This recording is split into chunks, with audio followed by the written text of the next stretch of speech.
आज हम Gauss's law पढ़ेंगे। गॉसेस लॉ ये काफ़ी इम्पोर्टेंट पार्ट है और उसके ही कुछ एप्लीकेशंस हम आने वाले लेक्चर में कवर करेंगे। तो चलो सबसे पहले देख लेते हैं कि ये गॉसेस लॉ होता क्या है। एक बात हमेशा याद रखना, ये जो गॉसेस लॉ होता है, ये सिर्फ और सिर्फ इनक्लोज सरफेस के लिए एप्लीकेबल होता है। जो सरफेसेस क्लोज्ड हो, इन्हीं के लिए अप्लाई किया जा सकता है। मतलब हम कह सकते हैं कि ये सिर्फ लूप के लिए अप्लाई किया जाता है। जैसे कि ये स्फीयर है, इसके लिए इसे अप्लाई किया जाएगा, या फिर कोई भी ऑब्जेक्ट हो, जैसे कि अब यहाँ पे ये इनिशियल पॉइंट है और कैसा भी शेप हो और इसका ये फाइनल पॉइंट है, तो इनिशियल और फाइनल पॉइंट यहाँ पे आके मिल रहे हैं, इसका मतलब ये एक लूप है। तो इसी केस में, इसी तरह के लूप्स में हम लोग गॉसेस लॉ जो है वो अप्लाई कर सकते हैं। ओपन सरफेसेस के लिए ये गॉस लॉ अप्लाई नहीं किया जाएगा। ठीक है, तो सबसे पहले आप लोगों को इसे ध्यान में रखना है कि गॉसेस लॉ जो होता है वो सिर्फ और सिर्फ इनक्लोज सरफेसेस के लिए अप्लाई किया जाता है। अब हमें क्या करना है, इसी गॉस लॉ के हेल्प से इलेक्ट्रिक फ्लक्स को फाइंड आउट करना है। अब ये इलेक्ट्रिक फ्लक्स क्या होता है, जैसे हमने लास्ट लेक्चर में देखा था, कोई भी एरिया हो, उस पर्टिकुलर एरिया में से जो इलेक्ट्रिक फील्ड लाइंस पास होंगी, उन्हीं इलेक्ट्रिक फील्ड लाइंस को हम लोग इलेक्ट्रिक फ्लक्स कहते थे। तो यहाँ पर भी एक क्लोज सरफेस हमें लेना है। कंसिडर कर लेते हैं ये एक क्लोज सरफेस है और यहाँ पर हम लोगों ने एक चार्ज ले लिए। ठीक है, अब ये जो चार्ज है ये क्या करेगा, ये इसके खुद के सराउंडिंग में एक इलेक्ट्रिक फील्ड को प्रोड्यूस्ड करेगा और उस फील्ड की डायरेक्शन कैसी होंगी, आउटवर्ड। पॉजिटिव के लिए डायरेक्शन कैसी होती है, आउटवर्ड परपेंडिकुलर होती है। तो इस तरह से ये क्या करेगा, इलेक्ट्रिक फील्ड लाइंस जो है उसके सराउंडिंग में प्रोड्यूस करेगा।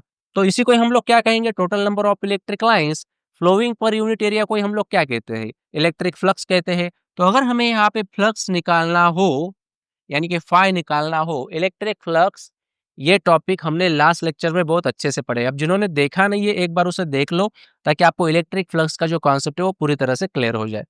तो उनका क्या कहना था कि अगर इस सरफेसेस के लिए, यानी कि ऐसे कितने भी सरफेसेस हो जो इनक्लोज्ड हो, ऐसे सरफेसेस में अगर इलेक्ट्रिक फ्लक्स निकालना हो, so that electric flux will be equal to the 1 upon epsilon not times the total charge present inside the surface.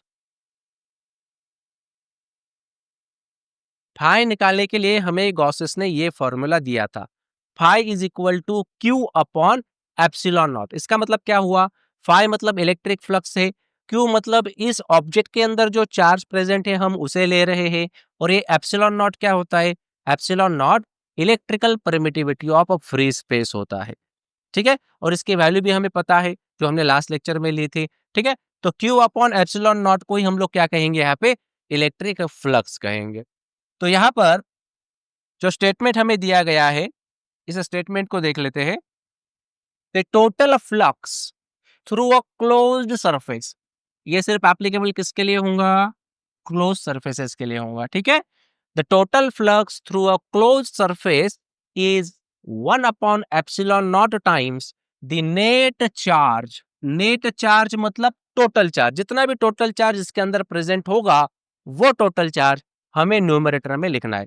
तो यहाँ पे Q हो सकता है, 2Q हो सकता है, 3Q हो सकता है, कुछ भी हो सकता है, तो आपको उसको न्यूमरेटर में लिखना है। So the net charge enclosed by the surface, और इसी स्टेटमेंट को हम लोग गॉस लॉ कहते हैं। सिंपल है, गॉस लॉ क्या होगा, Gauss law, it is the total flux through a close surface is 1 upon epsilon not times the net charge. Net मतलब टोटल चार्ज जो सरफेस के अंदर होगा उसे लेना है, total charge enclosed by the surface. ठीक है, चलो इसका प्रूफ देख लेते हैं कि ये किस तरह से प्रूव कर सकते हैं हम लोग। तो प्रूफ के अंदर सबसे पहले हम लोगों ने फ्लक्स निकालने के लिए एक फॉर्मूला लिया था इससे पहले। क्या फॉर्मूला था वो, line integral of E bar dot d s bar. सही है, ये फॉर्मूला होता है किसी भी इलेक्ट्रिक फ्लक्स को निकालने के लिए। अब इन दोनों में क्या है, इन दोनों में डॉट प्रोडक्ट है, उसको हटा देते हैं। अगर डॉट प्रोडक्ट हटा देंगे तो क्या लिखेंगे हम लिखेंगे E into d s into cos theta. E का मतलब क्या होगा, इलेक्ट्रिक फील्ड, और ये जो ds है ये स्मॉल एरिया को रिप्रेजेंट कर रहा है। तो यहाँ पर हमें क्या करना होगा, एक स्मॉल एरिया जो है वो कंसिडर करना होगा। तो ये इलेक्ट्रिक फील्ड लाइंस जो है ये आउटवर्ड डायरेक्शन में यहाँ पर परपेंडिकुलर है। तो इसमें से किसी भी एक स्मॉल एरिया को हम लोग यहाँ पे कंसिडर कर लेते हैं। मान लो हम लोगों ने इस पर्टिकुलर एरिया को यहाँ पे ले लिया। मान लेते हैं ये एरिया जो है, इतना एरिया ये डीएस है। तो ये कंपल्सरी नहीं कि यही होना चाहिए, आप इस सरफेस पर कहीं पर भी ले सकते हो। यहाँ पर ले सकते हो, यहाँ पर ले सकते हो, कहीं पर भी ले लो। एक छोटा-सा एलिमेंट लेना है, ठीक है? तो इलेक्ट्रिक फील्ड की डायरेक्शन अगर हम लोग यहाँ पर देखें, तो इलेक्ट्रिक फील्ड की डायरेक्शन कैसी है? ये है आउटवर्ड, सही है? और ये जो एरिया है, ये स्मॉल एरिया। अब एरिया क्या होता है? एरिया एक वेक्टर क्वांटिटी होती है और इसकी डायरेक्शन कैसी होंगी? उसकी डायरेक्शन हमेशा उस सरफेस को परपेंडिकुलर होती है। जैसे कि अगर मैं इस सरफेस की बात कर लूँ, ठीक है? अगर ये सरफेस है, तो इसका जो एरिया है, इसकी डायरेक्शन कैसी रहेंगी? इस तरह से। मतलब इसे परपेंडिकुलर होगा और आउटवर्ड डायरेक्शन में होगा। तो यहाँ पर अगर हम लोग एरिया कंसीडर कर लें, ये अगर एरिया होगा तो इसकी भी डायरेक्शन कैसे होंगी? इसकी भी डायरेक्शन इसी तरह से होंगी। उस एरिया को परपेंडिकुलर होंगी। समझ रहे हो? या फिर आपने इस एरिया को अगर लिया होता, तो ये एरिया भी किस तरह से, अगर इस एरिया को लेंगे, तो इसका भी एरिया का डायरेक्शन इसी तरह से आ जाएगा। सही है? परपेंडिकुलर होगा और आउटवर्ड होगा। समझ रहे हो? तो इसका समझना बहुत ज़रूरी है। और ये इलेक्ट्रिक फील्ड और ये एरिया, अब ये दोनों कैसे हुए एक दूसरे को हुए पैरेलल। मतलब इन दोनों में थीटा कितना आ रहा है? थीटा आ रहा है 0 डिग्री। सही है? थीटा की वैल्यू कितनी बन रही है यहाँ पे? 0 डिग्री। इसका मतलब हम यहाँ पे कॉस 0 डिग्री लिख सकते हैं। So line integral of E into DS into cos 0 degree, cos 0 1 होता है, तो ये बचेगा ई इंटू डीएस। सही है? हमें क्या करना है, अगर इसे सॉल्व करने के बाद अगर हमें Q अपॉन एप्सिलॉन नॉट मिलता है, इसका मतलब वहां पे गॉस लॉ जो है वो प्रूव हो जाता है। तो आगे देख लेते हैं। इलेक्ट्रिक फील्ड क्या होती है? जैसे कि कोई भी चार्ज हो, मान लेते हैं कोई चार्ज है और कुछ r इतने डिस्टेंस पर एक पॉइंट रखा हुआ है। तो ये चार्ज क्या करेगा? इसके खुद के सराउंडिंग में एक इलेक्ट्रिक फील्ड प्रोड्यूस करेगा। और क्वेश्चन ये है कि r इतने डिस्टेंस पर ये चार्ज कितनी इलेक्ट्रिक फील्ड बना रहा है। तो इसके लिए अपने पास एक फॉर्मूला था, electric field is equals to k q upon r square. सही है? ये फॉर्मूला हमने लास्ट लेक्चर में डिराइव भी किया हुआ है। तो K q by r square इतनी इलेक्ट्रिक फील्ड इस पॉइंट पर बन जाती है। आर मतलब क्या रहेगा? आर मतलब उस पॉइंट का और इस चार्ज का डिस्टेंस रहेगा। के क्या होता है? के कांस्टेंट होता है, उसकी वैल्यू कितनी होती है? 1/4 pi epsilon not into q upon r square. और 1/4 पाई एप्सिलॉन नॉट की भी वैल्यू हमने ली थी 9 इंटू 10 टू द पावर 9। ठीक है? तो इस तरह से हम लोग ई का जो वैल्यू है वो लिख सकते हैं। यहाँ पर भी देखो ये चार्ज है कि नहीं? आप कहीं पर भी एक पॉइंट ले लो, वो पॉइंट जो होगा जितने डिस्टेंस पर होगा उतने डिस्टेंस पर, जैसे कि अभी इसका रेडियस कितना है? इसका रेडियस मान लेते आर है, ठीक है? तो अगर इसका रेडियस कैपिटल आर होगा, तो ये चार्ज कैपिटल आर इतने डिस्टेंस पर, मतलब यहाँ पर, यहाँ पर, यहाँ पर, कहीं पर भी ले लो आप, ठीक है? रेडियस तो सेम ही होती है, ठीक है? तो कैपिटल आर इतने डिस्टेंस पर जो इलेक्ट्रिक फील्ड वो बनाएगा, उस इलेक्ट्रिक फील्ड के लिए हम लोग क्या फॉर्मूला यूज कर सकते हैं बोलो? E इज इक्वल्स टू के इंटू क्यू अपॉन, और इस स्मॉल आर की जगह पे क्या लेंगे? Capital R square. सही है? तो इसे यहाँ पे रख देते, तो क्या मिलेगा हमें? हमें मिलेगा phi is equals to integration of E मतलब K into q upon r square into d s. तो K q by r square ये टर्म तो कांस्टेंट है और ये कांस्टेंट हम इंटीग्रेशन साइन के बाहर ले लेते हैं। तो फाई बन जाएगा k into q upon r square integration, line integration of d s. ठीक है? अब ये जो लाइन इंटीग्रेशन ऑफ डीएस है इसको समझो। डीएस मतलब क्या है? डीएस मतलब ये स्मॉल एरिया है। सही है? तो इस सरफेस पर ऐसे बहुत स्मॉल एरियाज प्रेजेंट है, यहाँ पर, यहाँ पर, यहाँ पर, हर एक। समझ रहे हो या नहीं? तो ये डीएस इसका एक स्मॉल एरिया है। तो ऐसे डीएस बन के ही ये पूरा जो ऑब्जेक्ट है ये बन रहा है, इसका सरफेस बन रहा है। तो अगर मुझे टोटल सरफेस अगर निकालना हो, टोटल एरिया इस सरफेस का अगर निकालना हो तो हम लोग क्या करेंगे, हम लोग इन सबको ऐड कर देंगे और इसी एडिशन को हम लोग क्या कहते हैं, यहाँ पे इंटीग्रेशन कहते हैं। तो हम यहाँ पर क्या कर देंगे, इसका इंटीग्रेशन कर देंगे। तो इंटीग्रेशन करने के बाद हमें क्या मिलेगा, यहाँ पर है के क्यू बाय, के की वैल्यू रख देते हैं।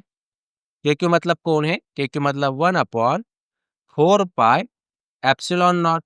और ये स्मॉल में आर मैंने यहाँ पे गलती से लिख दिया, यहाँ पे क्या होना चाहिए, कैपिटल आर होना चाहिए। ठीक है, तो कैपिटल आर स्क्वायर। चलो आगे इनटू, और इसे इंटीग्रेट करेंगे तो क्या मिलेगा, इनटू आर स्क्वायर। अगर इसे इंटीग्रेट करेंगे तो हमें क्या मिलेगा, इसे अगर मैं इंटीग्रेट कर दूंगा तो मुझे इस स्फीयर का क्या मिल जाएगा, सरफेस एरिया। और स्फीयर का सरफेस एरिया कितना होता है, वो होता है 4 पाई आर स्क्वायर। सही है, 4 पाई आर स्क्वायर। यहाँ से 4 पाई कैंसिल होगा, आर स्क्वायर कैंसिल हो जाएगा और हमें यहाँ पर टर्म मिलेगी phi is equals to q, denominator में कौन प्रेजेंट है, q upon epsilon not. Check करो, सही है। इसका मतलब ये जो फाई हम यहाँ अभी इसके पहले जो लेते थे line integral of E bar dot d s bar, यही क्यू अपॉन एप्सिलॉन नॉट होता है। इसका मतलब गॉस लॉ जो है यहाँ पे वेरीफाई हो जाता है। ठीक है, तो आई होप आप लोगों को ये बहुत अच्छे से समझ में आ चुका होगा। तो गॉसेस लॉ काफी इंपॉर्टेंट पार्ट है और इसके कुछ इंपॉर्टेंट पॉइंट्स भी है जो हमें याद रखने होते हैं। जैसे कि तो गॉस लॉ के कुछ इंपॉर्टेंट पॉइंट्स है जो हमें बहुत अच्छे से याद होने चाहिए। जो फर्स्ट पॉइंट है देखो, अब एक बात तो हमें पता है कि गॉस लॉ जो होता है वो सिर्फ और सिर्फ इनक्लोज सरफेस के लिए एप्लीकेबल होता है। सही है, लेकिन ये जो सरफेस है ये किसी भी शेप का हो सकता है। जैसे कि ये सिलेंडर हो सकता है, इसके अंदर चार्ज प्रेजेंट हो सकता है, ठीक है, या फिर क्यूब हो सकता है, कोई क्यूब हो इस तरह से, इसके अंदर भी चार्ज जो है इनक्लोज्ड फॉर्म में हो सकता है, या फिर क्यूबॉइड फॉर्म में हो या फिर रेक्टेंगुलर फॉर्म में हो। कैसे भी हो, ऑब्जेक्ट जो है वो इनक्लोज्ड होना चाहिए, उसके अंदर जो चार्जेस है वो प्रेजेंट होने चाहिए। ठीक है, तो ये सबसे पहले इंपॉर्टेंट बात हमें याद रखनी है कि शेप जो है वो किसी भी तरह का हो सकता है। उसका उसकी वो जो उसका जो शेप होगा उसी शेप से आप लोगों को उसका एरिया लेना होता है। ठीक है, सेकंड, जैसे कि अभी हमने ये स्पीयर लिया था और इस स्पीयर के अंदर हम लोगों ने जो चार्ज है वो रखा हुआ था, तो हमने कंसिडर कर लिया था कि चार्ज क्यू है करके। लेकिन यहाँ पर भी कुछ भी हो सकता है, जैसे कि -2 क्यू यहाँ पर है, या फिर +4 क्यू यहाँ पर है, और यहाँ पर फिर से -क्यू है। तो हमने क्या कहा था, नेट चार्ज स्टेटमेंट के क्या बात कही थी हमने, नेट चार्ज मतलब टोटल चार्ज। तो जो टोटल चार्ज होगा इसके अंदर वो हमें यहाँ पर कंसिडर करना होता है। जो चार्जेस पॉजिटिव होंगे उनको ऐड करो, जो चार्जेस निगेटिव होंगे उनको सब्ट्रैक्ट कर दो, तो हमें नेट चार्ज यहाँ पर मिल जाएगा। तो यहाँ पर हम लोग अगर नेट चार्ज कहे कितना है, तो नेट चार्ज कितना आ जाएगा, ये 4 क्यू और ये क्यू, ये बन जाएगा 5 क्यू, और ये -2 क्यू और -क्यू, -3 क्यू। तो टोटल चार्ज कितना होगा, ये होगा 2 क्यू। तो अगर मुझे इसके अंदर फाई निकालने के लिए बोले तो फाई कितना होगा, ये होगा 2 Q divided by epsilon not. I hope आपको ये क्लियर होगा। ठीक है, अब थर्ड पॉइंट जो है देखो, उसको याद रखो तुम लोग, चार्ज जो होता है वो हमेशा सरफेस के अंदर होना। ठीक है, जैसे कोई अभी जैसे कि अभी ये एक क्यूब है, तो चार्ज इसके अंदर होना चाहिए, क्लोज्ड होना चाहिए क्यूब। तो यहाँ से क्या होगा, यहाँ से इस तरह से वो इलेक्ट्रिक फील्ड जो है वो प्रोड्यूस करेगा। सही है, तो टोटल जो फ्लक्स होगा इसके अंदर वो तो वही है कितना, क्यू अपॉन एप्सिलॉन नॉट। तो ये जो क्यू है, ये जो फ्लक्स अब प्रोड्यूस कर रहा है, इस ट्यूब के कितने सरफेसेस से मेजर करो, 6 सरफेसेस से। सही है, ट्यूब के 6 सरफेसेस से, इसका मतलब इन 6 सरफेसेस में से इलेक्ट्रिक फील्ड लाइंस जो है वो पास हो रही है। अगर क्वेश्चन में पूछा जाए कि इसकी एक ही सरफेस से बताओ कितना इलेक्ट्रिक फ्लक्स पास हो रहा है, तो क्या कर देंगे, इसे 6 से डिवाइड कर देंगे, है कि नहीं। अगर 6 सरफेसेस में से अगर Q चार्ज फ्लो होगा, तो एक सरफेसेस में कितना होगा? इलेक्ट्रिक फील्ड लाइन्स की बात कर रहे हैं, 5। अगर 6 सरफेसेस में से जो टोटल इलेक्ट्रिक फ्लक्स है, वो अगर 5 रहेगा, तो एक सरफेसेस में कितना होगा? उसे हम लोग 6 से डिवाइड कर देंगे, ठीक है नहीं? मतलब इसका आंसर क्या मिलेगा? Q/6 epsilon not. इस बात को भी आपको याद रखना है। वो चार्ज कहाँ पर भी रख सकते हैं, ऐसे एजेस पर अगर रख दे, जैसे कि ये कोई एज है, यहाँ पे अगर वो चार्ज को रख देते, तो आपको क्या करना होगा? सबसे पहले इसे इन्क्लोज्ड बनाना होगा। मतलब इसके सराउंडिंग में आपको और क्यूब्स जो है वो ड्रॉ करने होंगे और इसको सेंटर में लेके आना होगा। एक बात हमेशा याद रखो, चार्ज जो होता है ये चार्ज सरफेस के अंदर प्रेजेंट होना चाहिए। अगर वो एज पर प्रेजेंट है, तो इसके पीछे भी, जैसे कि यहाँ पर एक निकालो, यहाँ पर एक निकालो, यहाँ पर एक निकालो, इस तरह से तुम और 3 जो है वो क्यूब्स निकाल सकते हो। और किसी एक पर्टिकुलर क्यूब में से अगर पूछा, तो आप वहाँ पर बोल सकते हो कि वो कितना होगा? वो होगा Q/4 एप्सिलॉन नॉट। लेकिन टोटल 4 है, उसमें से एक में से 5 कितना होगा? Q/4 epsilon not. तो इस तरह से आप जो है, इस बात को भी भूलना नहीं है, ये काफ़ी इम्पोर्टेंट पॉइंट्स है। ठीक है? तो आई होप आपको ये जो गॉस लॉ है, वो बहुत अच्छे से क्लियर हुआ होगा। इसके अलावा अगर आपके कुछ डाउट्स हैं, तो वो डाउट्स आप कमेंट्स में डालिए, उसके जो आंसर्स हैं, वो 100% दूँगा।